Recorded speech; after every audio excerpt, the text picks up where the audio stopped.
Assalamualaikum warahmatullahi wabarakatuh dan salam sejahtera. Hari ini kita akan belajar tingkatan 4, bab 10, dasar British dan kesannya terhadap ekonomi negara.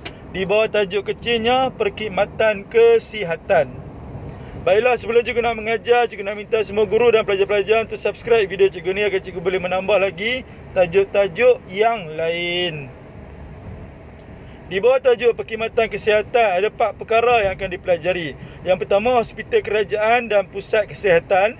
Yang kedua, hospital swasta. Yang ketiga, institut penyelidikan perubatan. Dan yang keempat, sanitary board di Kuala Lumpur. Okey, kita akan tengok satu persatu. Yang pertama, hospital kerajaan dan pusat kesihatan dahulu diwujudkan. Tujuannya adalah untuk mengawal wabak penyakit yang berjangkit seperti malaria, taun, demam campak dan lain-lain. Hospital kerajaan terawal diwujudkan adalah di Kuala Lumpur dan juga di Taiping. Apa fungsi hospital kerajaan?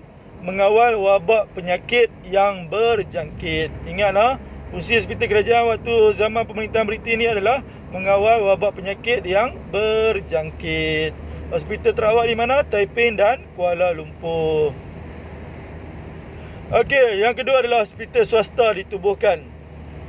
Tujuannya untuk memberi perkhidmatan kesihatan kepada pekerja lombong biji timah yang terdiri daripada orang Cina. Ya, pekerja di lombong siapa dia? Majoritinya adalah orang Cina. Tujuannya untuk memberi perkhidmatan kesihatan kepada pekerja lombong yang terdiri daripada orang Cina. Jadi contoh hospital swasta yang diwujudkan adalah Hospital Tung Sin di Kuala Lumpur.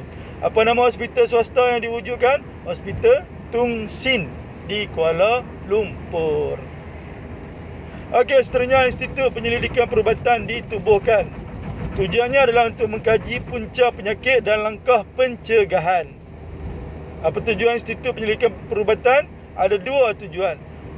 Mengkaji punca penyakit dan langkah-langkah pencegahan penyakit. Punca dan langkah mencegah. Institut Penyelidikan Perubatan pertama dibina di Kuala Lumpur. Okey, last sekali adalah sanitary board di Kuala Lumpur ditubuhkan. Tujuannya adalah untuk menguruskan kebersihan dan kesihatan di Kuala Lumpur. Ada berapa tujuan sanitary board di Kuala Lumpur diwujudkan? 2 tujuan, kebersihan dan kesihatan. Ingat, sanitary board ni sebagaimana tugas majlis pembandaran yang ada pada hari ini. Tugas majlis pembandaran adalah untuk mengutip sampah, iaitu berkaitan dengan kebersihan. Mengutip sampah, membersihkan sampah dan menghapuskan sampah. Semua tu berkaitan dengan apa? Kebersihan. Ya, membersihkan bandar-bandar dulu tugas apa? Tugas sanitary board. Lah ni tugas majlis pembandaran. Sanitary board turut diwujudkan di Perak. Tanggungjawab menjaga kebersihan bandar dijalankan hingga Perang Dunia Kedua. Ya. Tanggungjawab membersihkan bandar dijalankan hingga waktu bila? Hingga Perang Dunia Kedua sahaja. Okey, kita lihat analisis kekerapan bab 10 untuk kertas 2 dalam SPM 2010 sampai 2020 ulangan yang terkini. Okey, tengok warna oranye adalah SPM sebenar, warna kelabu bawah tu adalah SPM ulangan. Tengok warna oranye dulu. 2010 tak naik, 2011 naik struktur dan juga esei. 2012 tak naik, 2013 naik esei, 2014 naik esei, 2015 naik esei, 2016 tak naik, 2017 naik esei, 2018 tak naik, 2019 tak naik, 2020 ya berkemungkinan sangat besar akan naik. Jadi tolong bagi perhatian semua tajuk-tajuk di dalam bab 10 tingkatan 4 ini. Okey, kita lihat SPM ulangan yang warna kelabu bawah tu.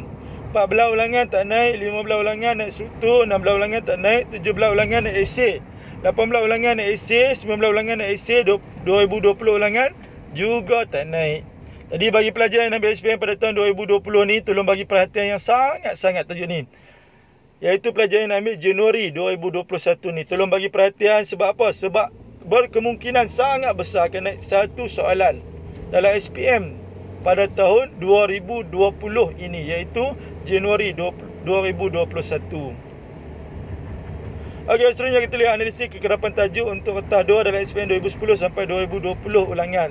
Tajuk apa kita belajar tadi? Perkhidmatan kesihatan. Setakat lah ni baru sekali jadi tanya tu pun dalam SPM ulangan. Tahun bila? 2017 ulangan. SPM sebenar dah ditanya ke? Belum pernah langsung lagi ditanya. Jadi tolong hafal semua perkara berkaitan dengan perkhidmatan kesihatan zaman British. Jadi semua ada apa perkhidmatan kesihatan tadi? Ada 4 kesemuanya. Yang pertama, hospital kerajaan. Yang kedua, hospital swasta. Yang ketiga, Institut Penyelidikan Perubatan. Dan yang keempat, Sanitary Board. Okey, kita lihat contoh soalan struktur. Markahnya 2, 4, 4. Baiklah kita lihat satu persatu. Soalan A ditanya, namakan 2 institusi kesihatan yang ditubuhkan pada zaman penjajah British di tanah Melayu. Apa kehendak soalan? Namakan 2 institusi kesihatan. Tadi yang kita belajar ada berapa semua institusi kesihatan? Ada 5 kesemuanya. Yang pertama, hospital kerajaan. Yang kedua, pusat kesihatan. Yang ketiga, hospital swasta. Yang keempat, Institut Penyelidikan Perubatan. Yang kelima, Sanitary Board. Okey, tengok di ruangan jawapan soalan struktur ni. Ada nombor 1 Roman, 2 Roman tak? Ada. Jika ada, nak jawab macam mana? Jawab terus. Tak perlu buat ayat. Jadi 1 Roman tulis terus hospital kerajaan. 2 Roman tulis terus hospital swasta. Okey. Kita pergi ke soalan seterusnya, iaitu soalan B. Ditanya, apakah tujuan penubuhan institusi kesihatan di soalan 1A tersebut? Soalan 1A tadi kita tulis apa? Hospital kerajaan dengan hospital swasta. Okey, tengok di ruangan jawapan soalan struktur ni. Ada nombor 1 Roman, 2 Roman tak? Tak ada. Jika tak ada, nak jawab macam mana? Kena jawab dalam bentuk ayat. Setiap ayat wajib ada pembuka. Pandainya. Jadi ambil balik pembuka soalan. Tujuan penubuhan hospital kerajaan ialah mengawal wabak penyakit yang berjangkit seperti malaria, taun, demam campak dan lain-lain. Titik. Penanda wacana cikgu ajak guna number. Kedua, hospital kerajaan terawal di Kuala Lumpur dan Taiping.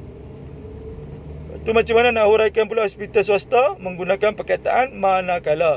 Manakala tujuan penubuhan hospital swasta pula ialah memberi perkhidmatan kesihatan kepada pekerja lombong biji timah, iaitu orang Cina. Titik.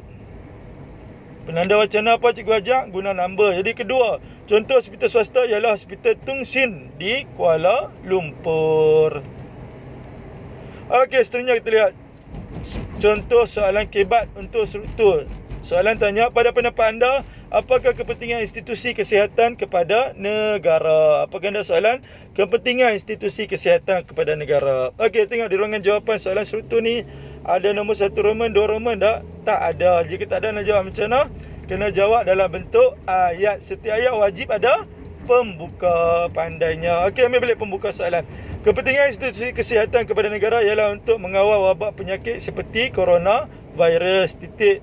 Penanda wacana apa cikgu ajak? Guna number. Jadi kedua, menjamin tak kesihatan rakyat. Lepas kedua, ketiga, menjaga kebajikan sosial masyarakat. Lepas ketiga, keempat, menjamin kemajuan negara pada masa hadapan. Okey, last sekali cikgu nak memperkenalkan buku poket formula. Di dalamnya mengandungi tajuk-tajuk sport sebagaimana dalam buku teks, sebab setiap bab ada tajuk-tajuk sport masing-masing. Harga bagi satu buku poket formula hanya RM1 sahaja. Sesiapa yang berminat boleh WhatsApp ke nombor yang tertera di dalam video ini. Okey, cikgu rasa hanya sekadar itu sahaja untuk hari ini. Kita jumpa lagi dalam kelas sejarah yang seterusnya. Sekian, wabillahi taufiq wal hidayah. Assalamualaikum warahmatullahi wabarakatuh.